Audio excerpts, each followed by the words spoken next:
Welcome to the Get Your Life Together Girl podcast. I'm Danielle Vann, a cognitive behavioral therapist, life coach, meditation teacher, and author. And this is your go-to show for a powerful blueprint to personal growth and empowerment, where we deep dive into the 5 master areas of your life: emotional, mental, physical, spiritual, and financial health and well-being. So if you're tired of feeling stuck and are ready to break through the barriers holding you back, whether it's trauma or you simply don't have the tools, you have found the right place. We're combining Eastern and Western medicine with real, raw, unapologetic conversation to shake up your mindset, elevate your life, and help you release the old while taking the best version of yourself into action.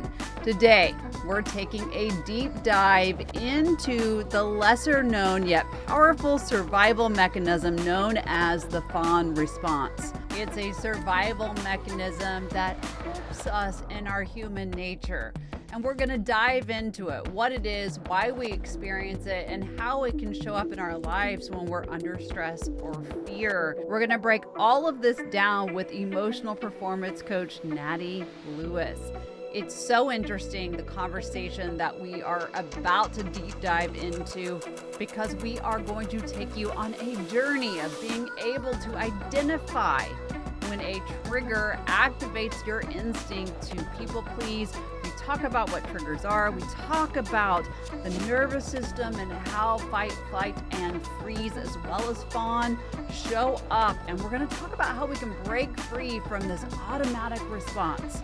So whether you've heard of fawn or you're caught in the cycle yourself, this episode will offer you insights and practical tools to help you navigate and heal from the fawn response. So sit back, grab your piece of paper, let's dive right in. The Get Your Life Together Girl podcast starts right now. So today we're talking about something that we've actually talked a little bit about on the podcast, which is this whole experience of our nervous system giving us this cue to fight, flight, or freeze. But there's also another thing that we need to talk about, which is fawning. And Natty, I'm excited to have you on. We are sisters in what we teach and what we think, and I'm excited to hear your thoughts about this as we just have a conversation that I hope will support women to, one, recognize, like we were just talking about, when they are in a state of freeze, but also when they're in a state of control versus shutdown and all of that. So please tell us a little bit about who you are. Yeah, so I'm Natty Lewis, and again, my friends call me Natty, so we're going to go with Natty on this podcast because we're just going to be instant friends because, I really like you, so hopefully we can be instant friends. We are already there. That's right. So my background is in human behavior. I actually started in business with marketing and sales, did a lot of market research, but had an opportunity to do a really intensive 1.5 year study of human behavior. What makes people do something? Why do 3 people watch the same piece of content and have completely different emotional responses to them? Why do some people engage in things and other people run away from them? Just the entire process of human behavior. And then I was always into human performance because I was an athlete. And between my professional career and my physical career, if you will, as an athlete ending, I started to deal with significant anxiety. To the point where I had panic attacks, and that led me down a path of, wait a second, why now? Right. Why out of nowhere am I all of a sudden dealing with this? And everything I understood about human behavior and emotional performance attached to that, and I did not like any alternatives that were proposed to me. Traditional talk therapy was not a thing. If that was not going to happen for me. I didn't appreciate that they wanted to immediately rush to medication where all the side effects were depression, deeper anxiety, potential suicidal tendencies. And I was like, I have 4 children. Like, what are you doing? This is not the option. And so I went deep diving into the study of neuroscience and emotional behavior in attachment to all of the human behavior I'd done before. And so my background really is I work with high achievers, professional athletes, executives of companies, and we work in the state of human behavior and emotional performance and really dive into this. So I love this space. It is so necessary. So I am really appreciative of the work that you do. Thank you. I'm so excited because so many people in this arena have failed to put those two pieces together. Why am I doing what I'm doing? And what is the thing that I need to be doing in order to get out of this particular behavior? All starts in the brain, starts in the nervous system as well. So if we can connect those two in a way that they're, speaking finally, we have such a huge change in our life experience.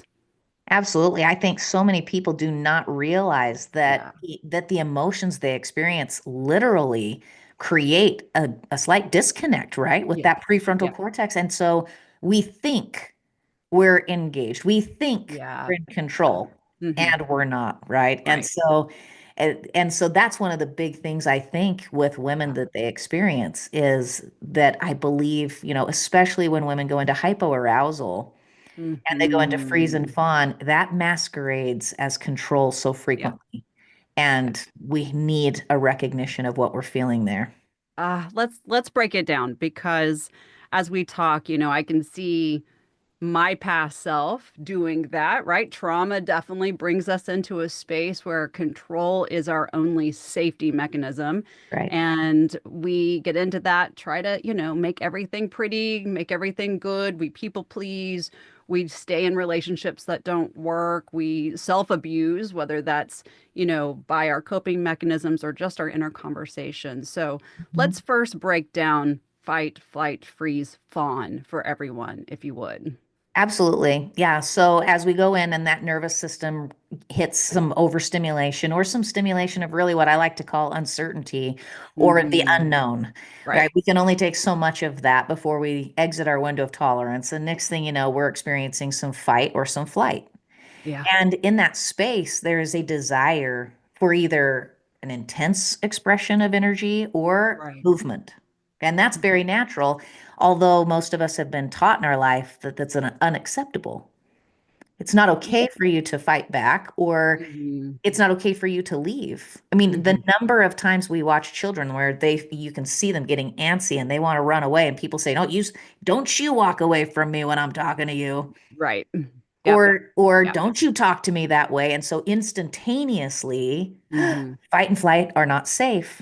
And so we shove, not always, not intentionally, right? Right. Through that learned response of these two things are not okay. So in order for me to stay safe, Yeah. I've got to just stop. Mhm. And then we Mhm. go into that hypoarousal state. We exit the window of tolerance the other way and we just stop. And a lot of us, because we're stopped, we're like, oh, I'm in control now. Mhm. And I Mhm. think it's really important to realize, no, your nervous system just went from hyper to hypo. It did not go from hyper to in control. Those are Correct. not the same thing. So Right. in hypoarousal now, we're either frozen or we turn into fawn, which is just people pleasing. Yet whatever it takes, what do you need? What do Mhm. you need? I'll Mhm. just be there. And as women, this fawn response has turned into this like badge of honor of selflessness. Mm-mm-mm. And these are Yes. not the same thing. Right. Making an intentional decision to care for yourself and others is Mhm. selflessness. Right. Making an intentional decision to care not at all about yourself and only for others is fawning. And these are important distinctions. They are. We're gonna continue down that line. I want to stop for a moment and say a little explanation of something you said for those who maybe are new to this or haven't experienced therapy, right? If you're coming into therapy with me, you know this term. But window of tolerance. Let's talk a little bit about what that is first. And one little explanation that I always give to anyone sitting in front of me is I want you to really think of an actual window. The more that you experience in your life, that window can go up higher, letting Hmm. more in and you can tolerate more, or it shuts down really, really short and really, doesn't have a big gap. And the next time something comes in, it's slammed.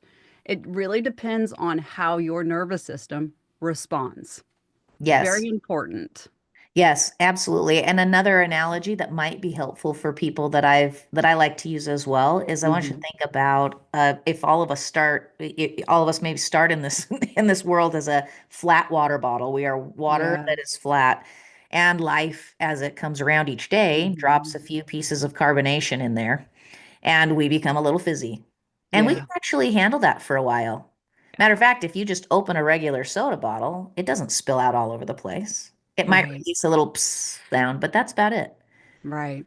But you start shaking that thing up Hmm. because we've hit our tolerance. We've exited that. Then we exit the window of tolerance. If you open the lid Right. right then, Yeah. it's going to get messy, Hmm. right? Really Hmm. important that we become aware of when did we are we just a little fizzy or have we been Yeah. shaken up, right? Right. I So, mean, that's such a great example too. And it's so funny to me because one of the things that I will often say to people is watch your response.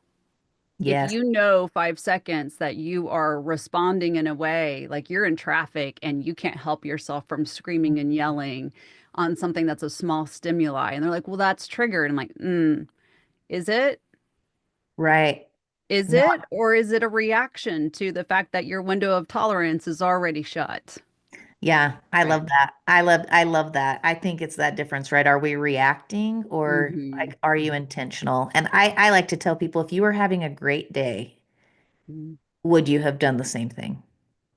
And Brilliant. just put Yeah. yourself in a space of like, okay, no, Hmm. this is actually who I am. And if I'm really showing up intentionally, this is how I behave.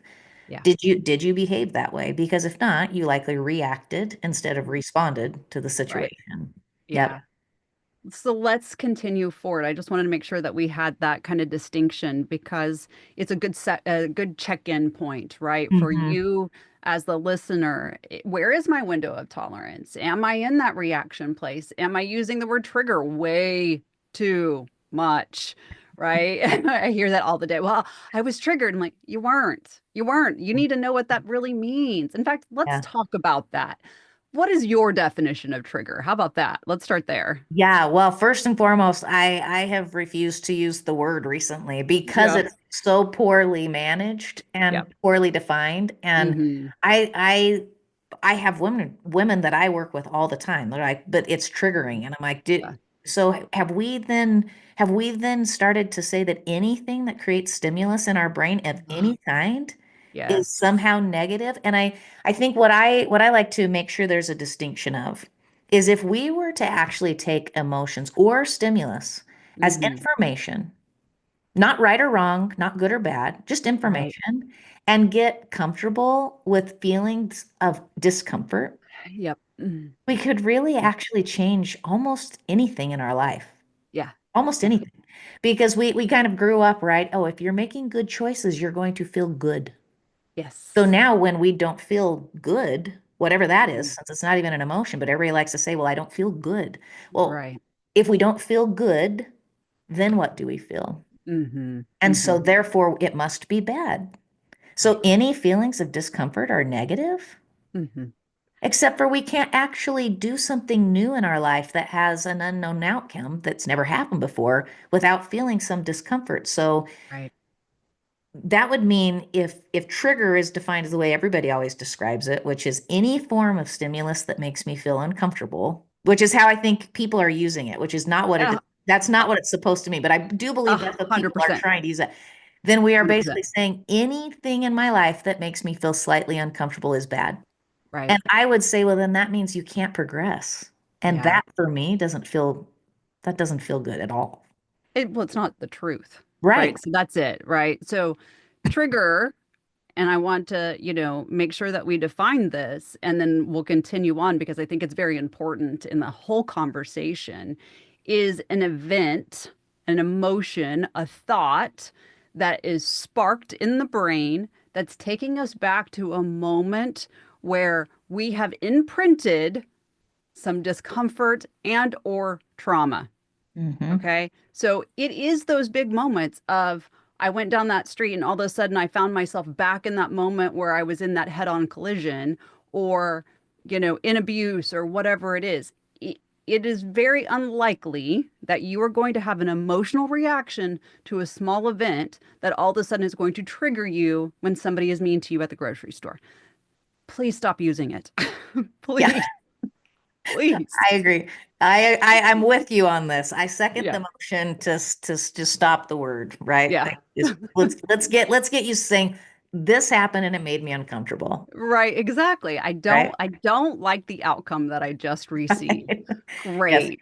I Great. feel we have, I work with a woman and she says, I'm uncomfortable. That's how she starts the call. I'm Yeah. uncomfortable.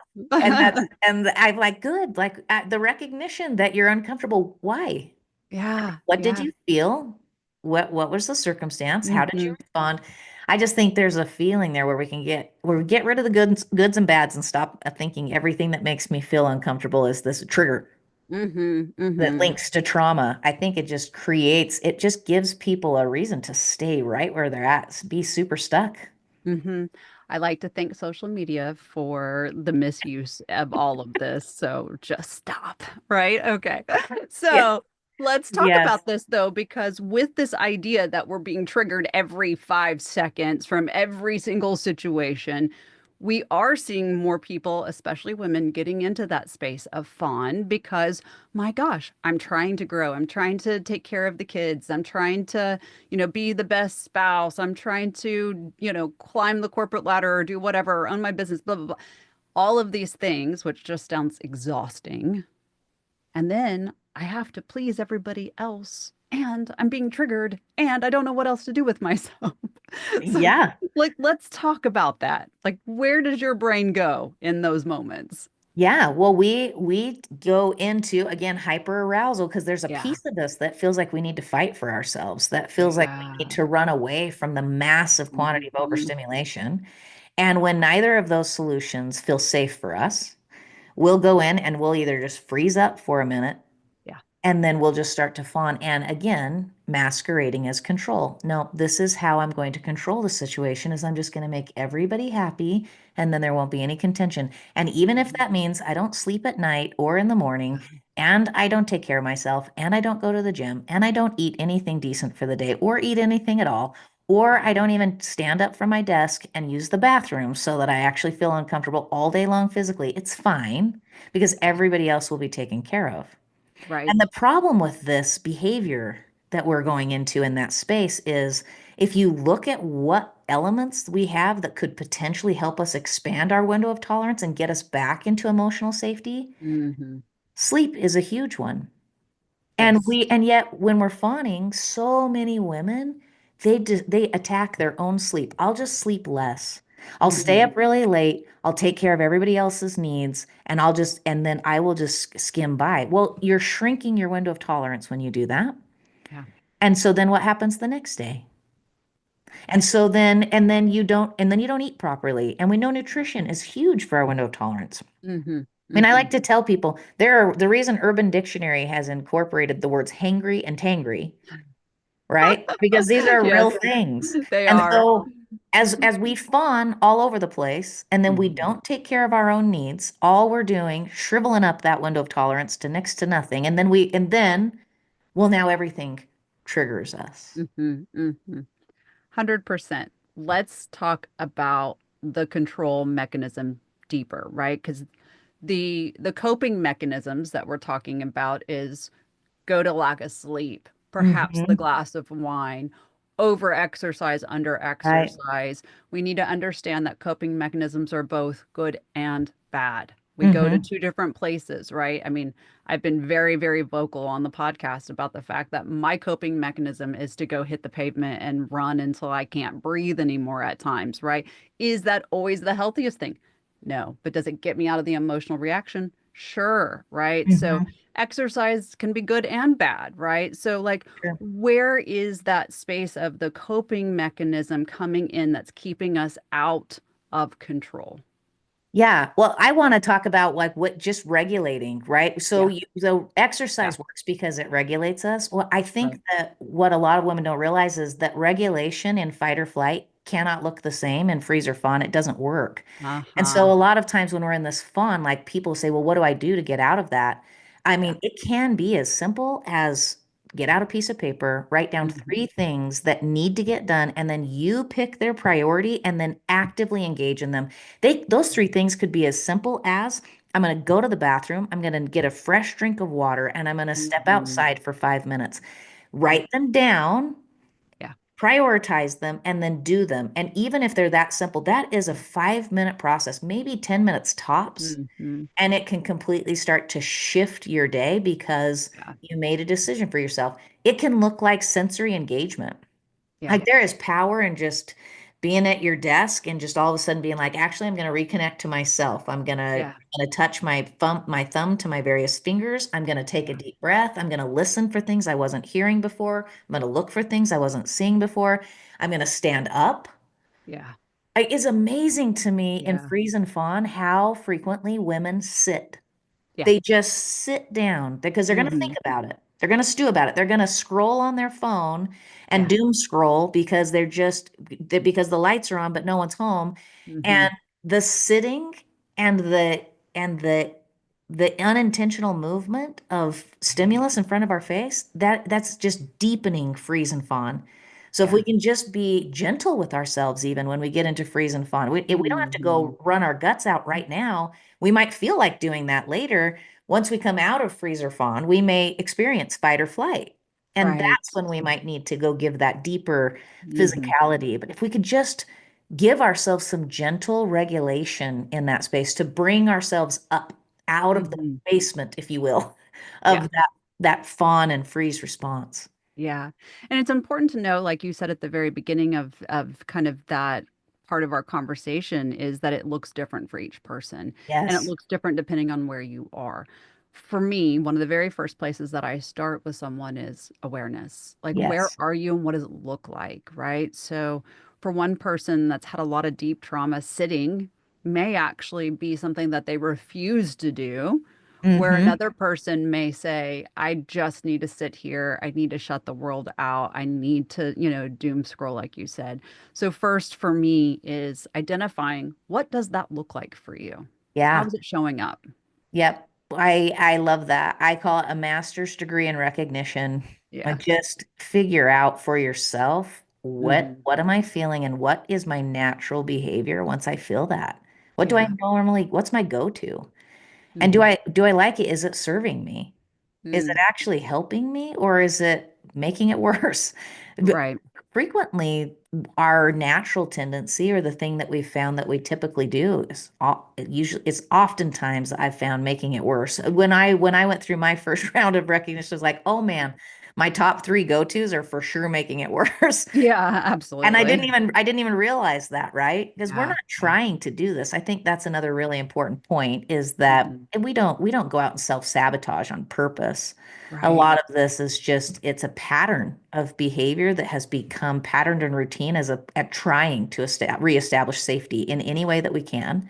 Yeah. And intentionally establishing safety is going to work substantially better. And it requires awareness to start Hmm. with, or we won't even know where we're at. Then we have no Right. idea where to go if we don't know where we're at. Yeah. And if you're someone who is kind of in their beginning journey of all of this, or you're hearing us and you're like, oh man, maybe this is the problem that I have been having and I didn't know. I want you to also key into your breath. Mm, And the breath is the natural, ability to get the nervous system to calm down. It's free, right? You have it. yes. Most of us don't actually use it Mhm. correctly. But one thing that I have noticed after all of these years and out of all of these people, when I ask someone to key into their breath when they're trying to get the awareness of their behavior, I will often hear, I didn't realize that before I did those things, I would take a deep breath Yep. or I would sigh. Right. The brain is telling you, I need relief. Hmm. So if you understand that I'm doing this thing, but right before I was taking a deep breath or I was actually sighing, those are key indicators from the brain saying, hey, I'm uncomfortable, or hey, I'm doing something that's not working for me. Yeah. Oh, I love that. So many people will find they hold their breath and they didn't Hmm. realize that they were holding Right, their breath.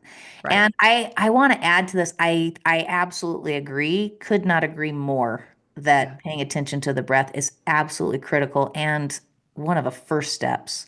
right. And as a part of that, I also would make sure people realize not all breathing works the same for everyone. So as you cue into the breath, When I had someone that they said, I learned this box breathing technique and Yeah. I almost had a panic attack. I'm like, well, Yeah. yeah, if you if you're box Yeah. breathing when you're in freeze, that might sometimes that makes you feel more stuck and might not. Right. So recognizing the awareness of breath is telling you what you need, and then being willing to experiment Mm, with different types of breath work, whether it's box yeah. breathing or 5 4 3 2 1 breathing Hmm. or spiking and holding or all the different there's so many different ways.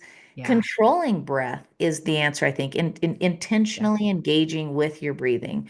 And Hmm. it cannot happen without awareness, and that awareness speaks volumes of what you're feeling. So I Right. 1,000% agree with that. Yeah. It's such an interesting thing, and maybe you're listening and you're like, "Oh my gosh." And you suddenly begin to identify these things that you're doing. Don't run from those things. Understand that is feedback. Feedback is a positive thing, even if it's not working for you right now, because it's information. So Yeah. don't run from that. My second step, and I'd love yours as well, but mine is to really look at what does the behavior feel like? Hmm. That's Yeah. for me. Yep, and exactly Yeah. the same. Exactly the same. Yeah. I actually love what you said right before that, where you said, "Don't be afraid of it. Lean in to understand it," Right. because that is exactly it. When you talk about what does the behavior feel like, part of that for me also is like that is what I call understanding. Yeah. We see behavior, and because behavior is the surface level, and Right. maybe we don't like it.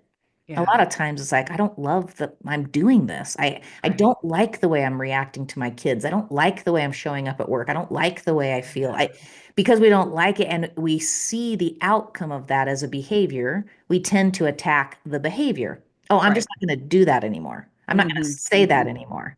Right. And we don't realize like we have to be aware of what was the emotion that led Hmm. to that behavior. If we can Right. actually understand that, why did I feel that way?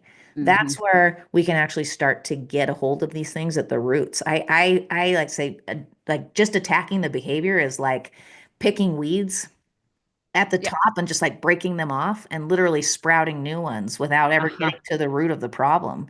Right. And we'll sit and say, why did I feel that way? What do I understand about what I felt? We could Hmm. actually dig that weed out by its roots at that point. Yeah. I love that example. That it's so true. I will always say, let's get to the root of the problem before we do anything else. Well, I don't want to go back. I'm not asking you to go back. I'm Hmm. asking you to know why it's there. There is a piece that I want to also say because I think it's very important. A lot of times I will hear people come in and they're talking about their behavior, right? Because we're going through this process. And they will say, well, one, it's always been that way. Oh, Right? Excuse me while I get sick. Two is also I will hear, I don't know how to change it. Fine, fine. And then a misunderstanding of the difference between behavior and trait. oh, yeah. Preach, sister, preach. Say, yes. And the character and this feeling of like, no, it's just who I am. Right. Is it? Right? Is it? I mean, Yeah. do you want that? Because Hmm. technically identity is yours to define and create. And Right. and so I do believe that so much, and I again credit social media for this joy in all of our lives that has made this thing feel like some genetic Yeah. beast that Yeah. I was born with and therefore Yeah. cannot change and cannot control. And that is a really helpless and hopeless outlook on life. It is. And it's not true. It's It's just not. not true. It's not. And so that kind of leads me into my next place is that I always say, let's break down nurture versus nature. Hmm. What's your nature? What's your nurture? Were you taught this thing? Is this the thing that you had as the echo of your existence growing up and then you didn't take permission for yourself? Yeah. Is this something that's actually deep within you? Because then we might talk about a trait, Yeah. right? But is it like, are we all born with these kind of traits that are not healthy? My opinion is no, right? Yeah. So, kind of what's your Yeah. thoughts? Yeah. Well, I think a lot of times people get into the whole, this is just the way I am and I can't change it because of the comparison game. They Mm, compare themselves to somebody else. Like, well, but this woman she also has three children and she also mhm. works a job and she doesn't do this.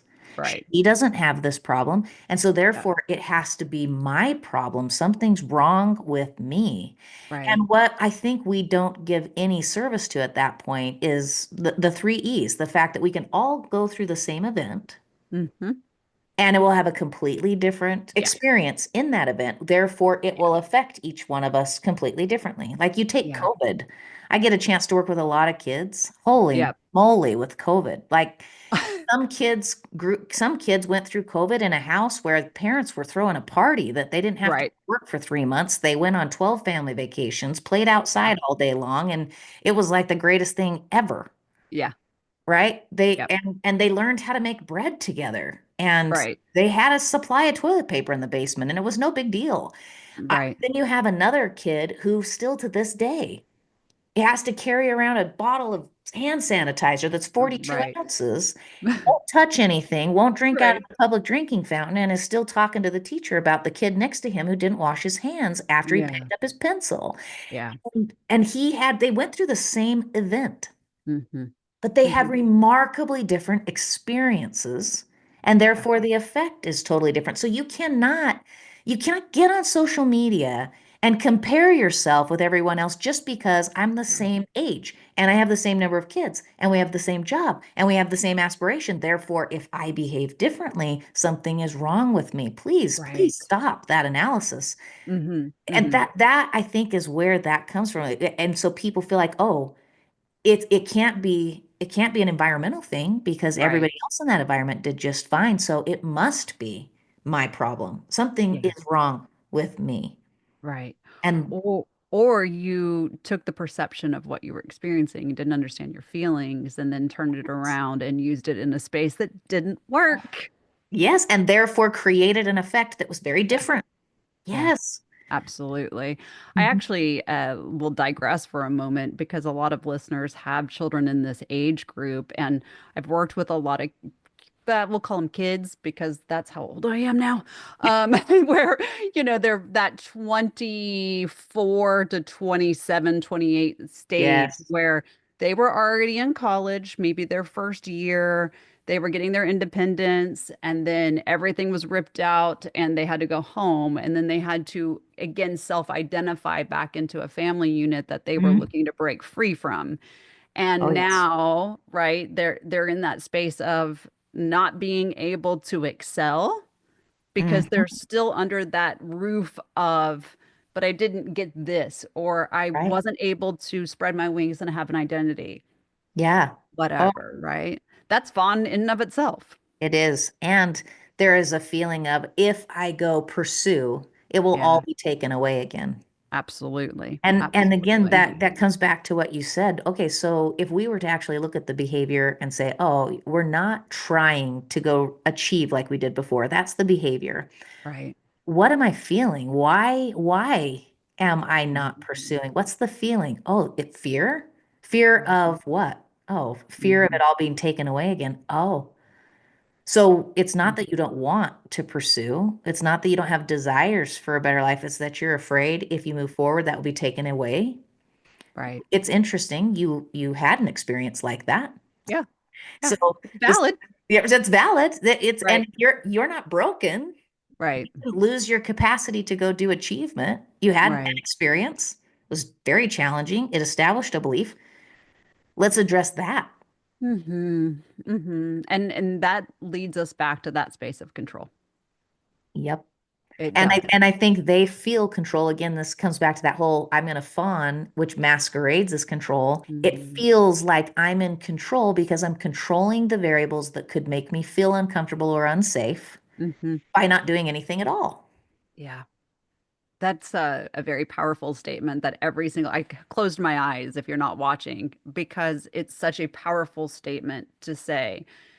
If I just sit in Mhm. not doing anything at all, there's control. If I move, if I overthink, if I over anything, overfeel, overshare, whatever, there's control. I'm trying to get myself into safety. Every bit of this comes back to safety. I want everyone to know it Yes. all is about safety.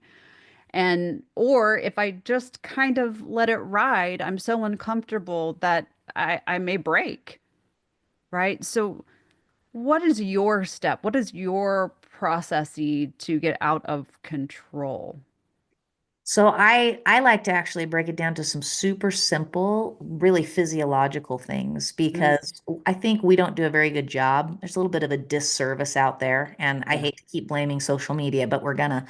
Uh, about the idea that mental health is it's this own separate thing over here, and then Right. physical health is this own separate industry over here, and they're these two totally separate things. And Nope. there, you do not have some mental being wandering around out there outside of your physical self. Like these Yeah. things are inseparably connected. Hmm. And so a lot of times I come back and I make it tangible and Yeah. actionable. And I say, ultimately, like you said, this is about safety. Yeah. And Yeah. physiologically, are your needs met? So let's just start with Right. some sleep. Like let's get a good night's rest. If physiologically are your needs met, have you hydrated yourself? Have you Hmm. been drinking water? Have you gotten yourself some electrolytes? Turned the lights on upstairs? That'll always help. Right. How is your nutrition? Have you had any protein? Mm. Right? Have you had any fruits and vegetables, the fruits especially that give us a little bit of the glucose for that brain to actually operate well on? Let's just do three super simple things to care for yourself. Yeah. Let's start there. Because if you'll Mm. take control, like truly take control of something actionable, Yeah. it creates a nurturing impact, which can actually help us get out of hypoarousal. Right. It creates a sensational impact, meaning it's engaging my physical senses. So it can Hmm. shake things up a little bit, which can get me out Right. of freeze. It's Yeah. making a decision, which can get me out of fawn, and it feels doable, which so Yeah. frequently I think it's important for us to realize when we're stuck in hypoarousal nothing feels possible, which is Right. often why we fawn because we can't even make a decision. 'Cause we're like, whatever, nothing I do works. So what do you want to do? I'll just whatever everybody else wants to do. And Yeah. so when we just take some super simple action, so that's something that I like to start with. I find Love it it. very helpful. Mm-hmm. 100% very much aligned in that same space. I'm always talking to everybody I work with was how much was your water today? How much did you drink? How much did you eat? Those kind of things. And you are 100% right. And people laugh at me whenever I'm sitting in front of them. I'm like, is your brain connected to the body? Because if it Right. is, we gotta work all together here, right? Like it's not It's on 'cause your right. Did desk. you leave it somewhere? Because I think it's here. I think Yeah, it's but here with you. I think we're so. having this That's conversation. right. You're breathing, right? So that's the instruction manual for this whole thing that we got working here. Yeah, but I think it's so fascinating, isn't it, Yeah. that we've created these dichotomies because then I think it makes it worse. People have all these physical responses to their emotions. They're Yeah. like, Natty, I can't breathe. I'm like, Hmm. that's a fit. Right. That's right. That's a fit. Yeah. That's the way your body physically responds to what's happening in this messaging upstairs and the Hmm. emotions coming in. You're not dying. Right. We're not having a heart attack right now. Yeah. Yeah. We're struggling to breathe. The body's sending you signals and information about Right. things happening here, about what we feel here, and you're Yeah. having a physical response, which would make a lot of Hmm. sense since Right. you are a mental, spiritual, emotional being having a physical experience because Right. we're all connected here. So Yeah. I just think that we have done such a disservice to people by Yeah. creating the separation. And so when they do feel the physiology of Yeah. all of the anxiety or the depression or whatever it is, whatever emotion they're going to put that label on, they feel it and they want to give it a label because it has a physical impact. And we live in a Hmm. world where you take symptoms and you stack them up and then you tell me what's wrong. Yeah. And Absolutely. and And let me write you a script for that. yeah, Right. and then let Yeah. me write you a script for that, and then we'll push Hmm. go, and that will solve those symptoms. Right. And we've now taken the mental side of this and said, oh, I can't breathe very well and I get hamsters in my stomach when things aren't going well and then I get a little bit nauseous and then I can't Hmm. sleep at night and my mind races and these are all my symptoms. So tell me what's wrong with me. And Hmm. everybody's looking for a diagnosis or a label and a pill Yeah. or a fix it Yeah. button. Yeah. And it's because we're not used to that physiology. If I feel something physical, something must be wrong. And Man, if I could preach from the housetops, I would say, no, Yeah. you're going to feel physical things when you experience an emotion, not because Yeah. you're broken, not because something's wrong, because you feel unsafe Hmm. and uncomfortable. Yeah. And if you turn it off, you're in trouble. Oh my gosh. You're Yeah. in trouble, right? Like Yes. that is the big thing. When you get into Fawn and you're looking for an exit from Mm, your emotion, what you're really doing is, and this is the way I describe it to a lot of people, and I hope it hits for somebody that's listening, is when you turn that off, what you're doing is turning off the script, the information mhm, that is ancient. It was born with you. That is what a feeling is. If it mm, is lighting up your nervous system, it is trying to give you information, like you said, and it's trying to create action, which is where that fight or flight comes in, freeze.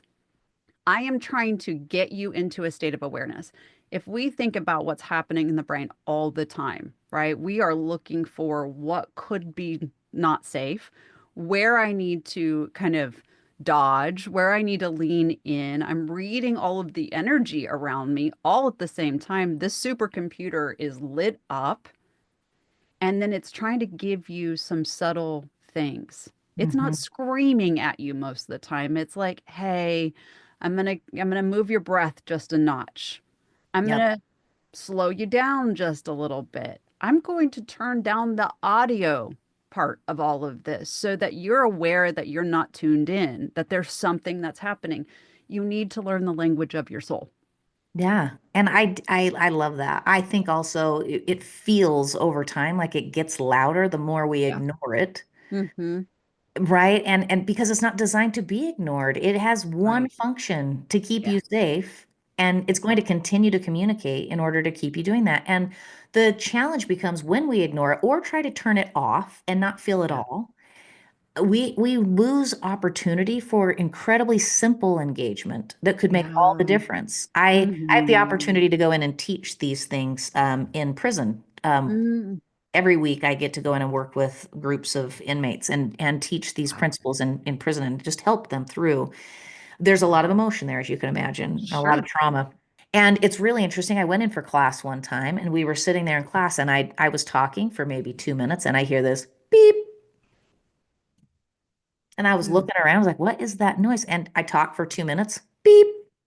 And I every time it was going off, it would startle me. But I Yeah. looked at my class, they didn't move at all. It was like Right. they didn't recognize or hear it. Right. Well, this went on for an hour.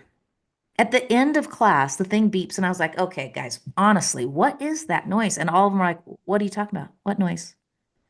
I Hmm. was like, that beeping sound. And they Hmm. stopped and they all listened for the first time Right. and they heard it. And everybody in the room goes, oh, that's a fire alarm. That's been going off for about a year. Because they had ignored Wow. or shut down their sensory capacity to receive that Hmm. information, they just let that thing go off on this unnerving Yeah. moment for a year Wow. when someone just needed to change the battery. Hmm. Hmm. But that's what we do when we turn it off, when we ignore it. We Right. could do something simple. We could go for a walk. We could get a Right. drink of water. We could go Hmm. enjoy some sunlight for a second, Yeah. take a little nap, do some NSD or something. We could do something Yeah. simple to give some restoration to our nervous system and our capacity Yeah. to get back in our window of tolerance.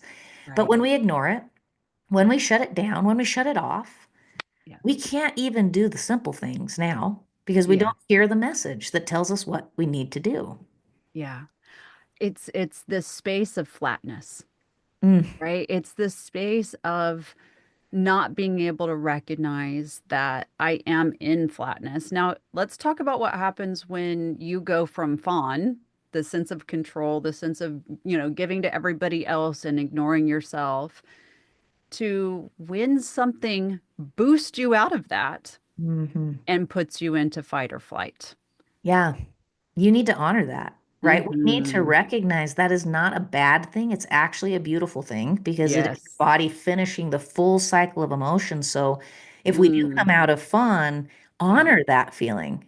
If Yeah. you come out of that kind of gentle, nurturing space and all of a sudden you're like, I want to run so hard, Yeah. do it. Yeah, I I want to hit completely. something, go find a punching bag, right? Like Yeah. I go get on the ground, do 10 push-ups as fast as you can, but Yeah. honor the Hmm. emotion you feel because it is your body saying, "Oh, we want to finish the cycle that we never paid attention to the first time that got us stuck down there in originally." Yeah.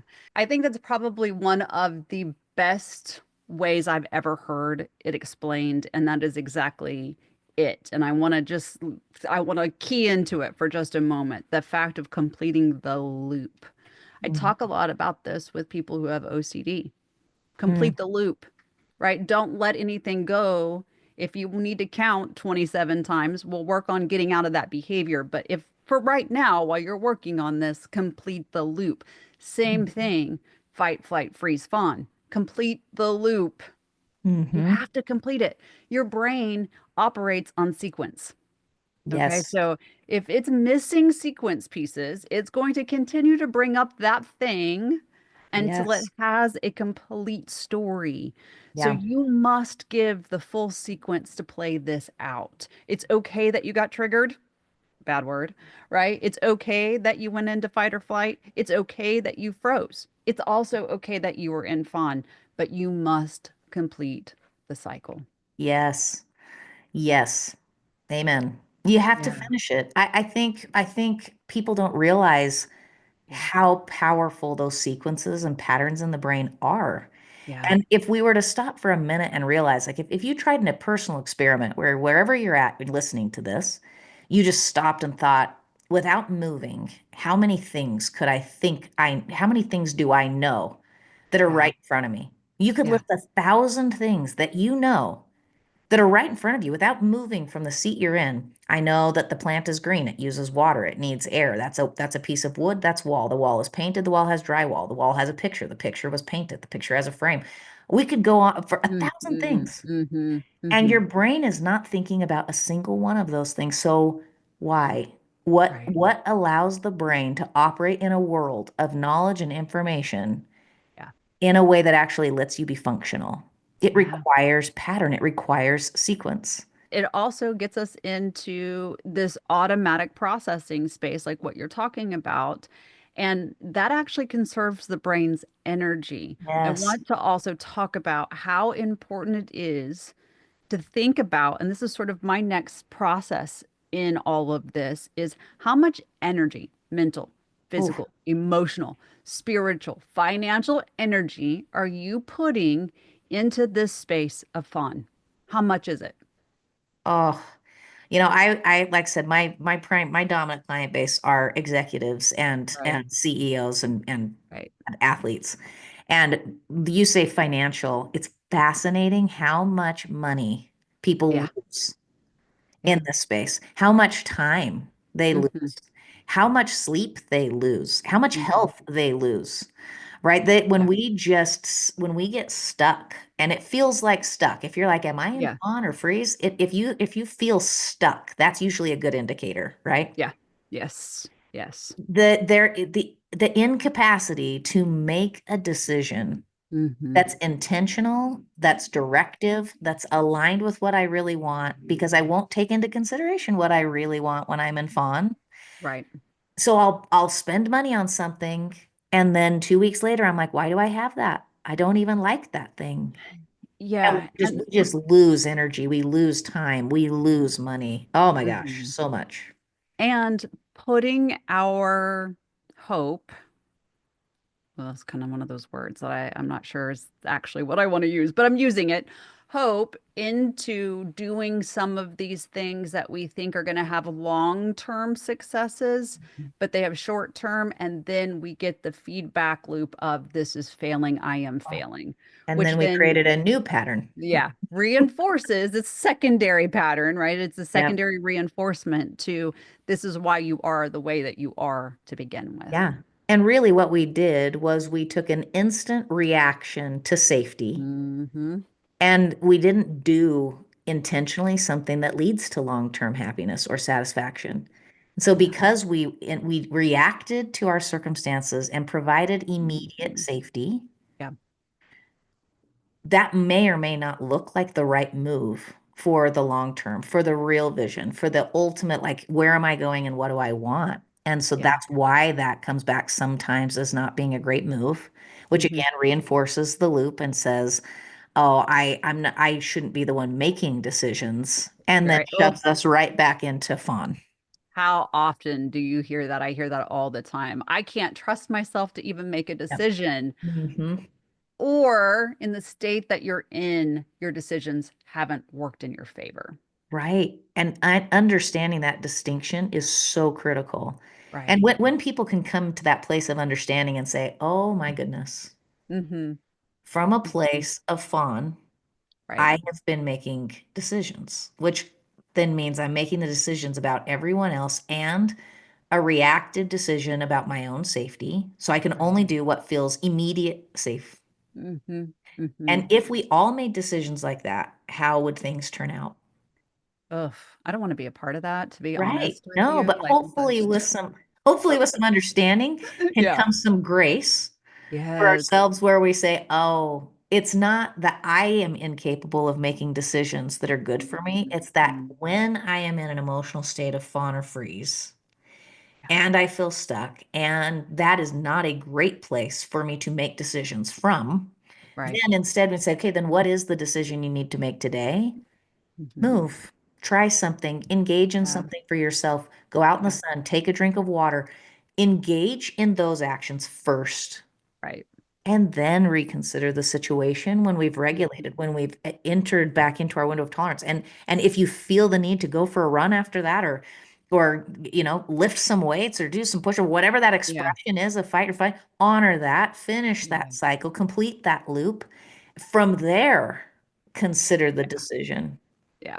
Just Yeah. That's my big thing. I will always tell Mhm. everyone, and it's something my kids make fun of me for because when they're calling for advice, I'm like, never ever make a decision out of an emotional moment. Never do it, Yes. Oh my right? God. Yes. Get down to the facts, figure out what is working, what's not working. Why am I having an aversion to this moment? What is it that I'm really trying to lean into? Because generally, half of the times, especially when we're in fawn, half of the time we got there not based on what we think we got there from. Oh, absolutely. I would argue it might be higher, maybe 75% of the Yeah, time. you're probably right, right? Like I'm identifying that this is what's going on in my life and this is the problem. Something started before that. Yep. It started way before that. So Mhm. that may be the problem that's working to get the brain's attention, which is great. Thank it. But there's something that happened before that. There was a sequence before that maybe didn't get finished or had something that you disconnected from or connected with. And the problem is now the identifier, not really the actual problem. Yeah. Oh, completely agree. Hmm. Hmm. So let's walk down this path. If somebody is listening to us and they're like, "Oh no." Where would you tell them to start? Obviously, other than what we were talking about before, awareness, how does it feel? Where do we need to like lock into? Yeah, well, I think lock into if you are in that state where you feel frozen or Mm. fawning or stuck or doing everything for everybody else and not for yourself. It's truly taking some very simple yet very tangible steps. Like Right. write a couple of things down that you know Mhm. you need to do and do them. Right. Engage your senses. Go just move your body a little bit, gently even. Hmm. I've found for a lot of people that are in freeze and fawn, they'll try to go for a run and they can't get themselves quote unquote motivated to do so. And Sure. I think it's a little unfair for ourselves to say that that's a lack of motivation, and maybe a little bit more fair to say right now coming out of freeze, sometimes gentle movement will bring us out of freeze a little more than just a go pounding run. So maybe don't hit yourself too hard in the motivation arena and stay dialed in instead on like what are some simple actionable things that I can do. Breathe, pay attention to that breath, move the air, move the senses, move the fingers, move the hearing, move the eyes, and just a couple simple things written down that you're going to engage in and prioritize. And this does not have to take a long time. This can take 10 minutes, and then with what you feel, whether that's engagement in fight or flight, honor it. Do that. Move that energy, even if it's 2 or 3 minutes worth, move that energy. I feel like sometimes these places of freeze and fawn sometimes feel so big and Mm-hmm. so hard that I feel like I have to wholesale change Yeah. or I can't get any results. And the reality is Mm-hmm. the emotion is big. The motion does not have to be. Say that again. The emotion is big. Mm-hmm. The motion does not have to be. Amen. So if we can Yeah. remember that, I do not need a wholesale change of my life right now. What I Mm-hmm. do need to Mm-hmm. do is I need to be gentle with myself. I need to stand up. I need to move. Even, or if I can't even get myself to stand up yet, just start where you're at and engage the senses. Just touch Yeah. the fingertips. Listen for something you didn't hear before. Move your eyes. Take Yeah. that breath and just engage with yourself on Mhm. purpose. These are little things that make huge differences. And Yeah. so frequently they get overlooked because people feel like what I feel is too big for Yeah. something that small to actually work. Yeah. And there's not a correlation to the size of the emotion and the Yeah. size of the action. Ah, amen. Thank you for breaking it down like that.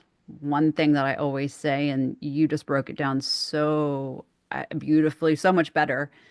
When I'd say to people, if I'm looking for instant gratification, I'm in the wrong place. Mm, I'm in the wrong place, yeah, right? Like, if I didn't have this technique, this tool, right? I'm all about evolution and all of that, right? But if I don't have this technique that's sort of grounded in my DNA and my ability, it probably isn't my place to start. I need to go back to the fundamentals of my engineering in right. order to really know that, hey, I do have the ability, one, change this, two, identify it, work through it, but three, also regulate it, Mm-hmm. right? I need to go back. Simple as Simple. possible. Yep. Yeah. Yep. Perfect. Beautiful. What is one thing in all of this that you wish people really knew? Really knew? I wish they really knew that what you just said right there, that you really can regulate it and you Yeah. really can start simple and it really does build just like any other skill set Hmm. Hmm. until you have a place where you're like, huh, I can actually be among the chaos of my life and not consumed by it. I think Yeah. people are constantly looking for life to get easier. If life just got a little easier, if I could just get through this next 2 weeks, Yeah. if I could just get past this phase. I hear this all the time. Guys, I got news for you. Life isn't stopping. Yeah. The chaos isn't going to slow down. Hmm. And we do not have to be consumed by it. We can be amidst the chaos and not consumed by it if Yeah. we use tools. And the more we recognize that, huh, I could get really good at this, just Hmm. like I could get good at anything. And if I got good at this, I could actually have exactly the life that I want. I really can have it all. Yeah. And I would, that is the message I would scream from the rooftops if I could. Yeah. I have athletes, for example, that want to work just on how it feels when they feel that game anxiety that causes Hmm. problems in their performance. And I'm like, if Yeah. you really want to get good at that, let me tell you where it's going to come into play is when you're about to go ask that girl on a date Hmm. and you feel all that, yeah, that's when that awareness right there, same Yeah. thing. Let's engage with it off the field.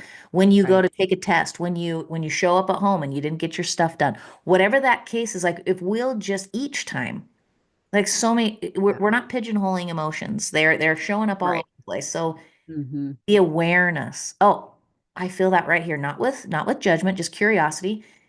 Curiosity said, oh, I feel this right now. I'm going to Hmm. engage in it right now. And I'm going to Yeah. recognize that over time, I'm going to get better and better and better at being aware of what I feel and knowing how to take a simple action towards that and not run from that discomfort, but engage Right. with it.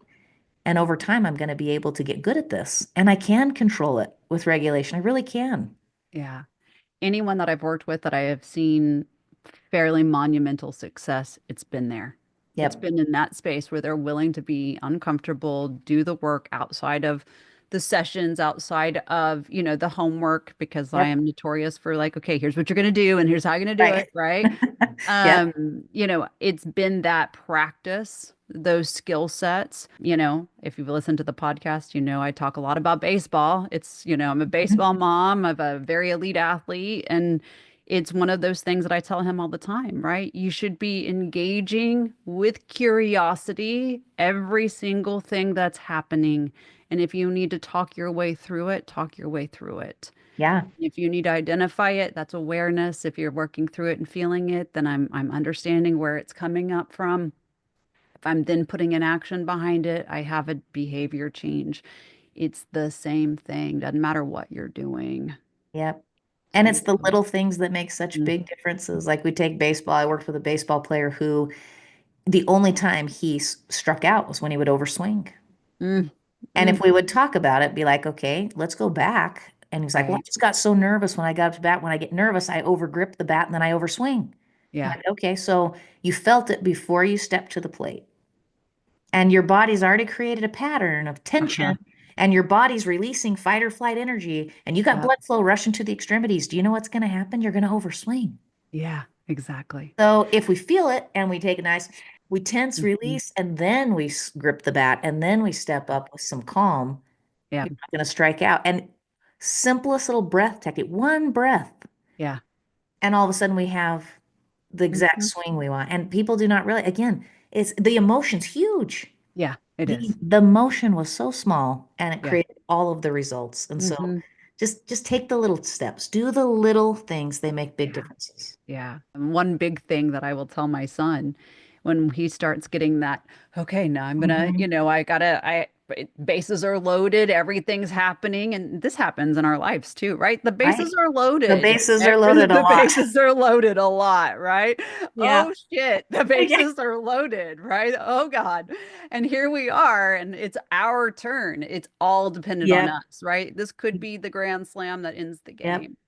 And we're in that space. And I will say to him, anytime that the mind takes over the physicality, the thing that you have practiced over and over and over again, the mind will win. Hmm. So when your bases are loaded, no matter what you're doing, if there's something that you practiced, Yep. good or bad, and the Hmm. mind steps in, your mind's going to win. So you Yep. probably want to go to the practice that you set yourself up for and tell the mind, we're okay, Mm. right? We're all right. It's okay. Bases are loaded. It's all on Bases me. are loaded. Yep. It's Yep. all on me, Absolutely. right? Yeah. Whistle, do something, get curious about those Yep. things, and things start to change. Oh my gosh, I feel like we could sit here and have 4 more hours of conversation. We have a lot more to talk about. I want you to come back onto the show because I feel like there's still so much to talk Yeah. about. Would love to. Yeah, tell everyone how they can connect with you, though. I think that's important. Yeah, they can find me on Instagram at natty.o.lewis or my website's ascendeq.com. And Okay. just keep listening, keep tuning into this podcast. The things that are being taught here are powerful and engage with them. It's important. Same. This is important work. It's life-changing. It is. I love that. So please go and do a follow. And obviously, be able to reach out too, because I know that reaching out and just asking questions, whether that's here or to you, we want people to thrive, and it's Yes. important. And of course, I know that you are available to work with people as well. So go to her website and you'll be able to do that as well. I end the podcast the same way, as I'm sure you've heard, and I'm going to Mhm. ask you to share yours. What are 3 things that you are internally grateful for right now? Oh, I am grateful every day for faith that Mhm. just allows me to believe in things that I can't yet see, Mhm. whether that is that's faith in a God or a faith in a future. Yeah. I am grateful every day for my family. Mm. I have a husband and 4 beautiful children that are the joys of my life. Mm. And I'm grateful every day for the human experience. I I love people and Yeah. I love all the ins, outs, ups, downs, and in betweens. And I think it makes for a beautiful tapestry that sometimes we don't see it because we get a little too close to the paint. But when we step Mm. back, we can see how really amazing the artistry is. So I'm grateful Mm. for that. What beautiful threes. I hope each of you walk away today realizing that it doesn't matter if we get there. It's a matter of what are we going to do next. Mhm. So please think about that. Engage with these tools. We gave you so many great little places to start. And of course, if you need help, know that you can always reach out. We're always going to show up or find somebody locally who can help you as well. But I want to thank you for your time, for your investment in this conversation. And again, I hope that you'll come back soon. Thank you. I am sure that you have a full page of notes, thoughts, new tools, and perspectives leaving this conversation. Make sure that you check out natty.o.lewis on Instagram or at Chatty with Natty on YouTube to learn more about what she does and how she brings life and meaning to such powerful topics. Also, don't forget to check out the links in the show notes to connect to her website.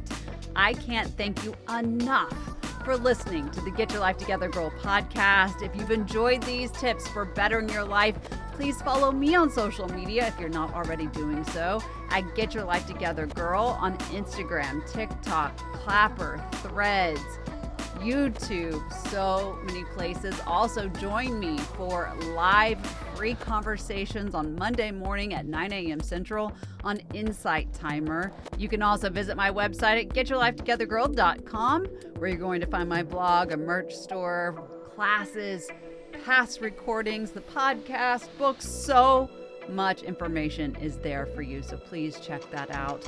Again, I can't thank you enough for being such a valuable member of this community. If you haven't yet, please rate this podcast. It does help us share the podcast with people who are looking for similar information as to what you're listening to as well. Until we meet again, be kind to yourself and others.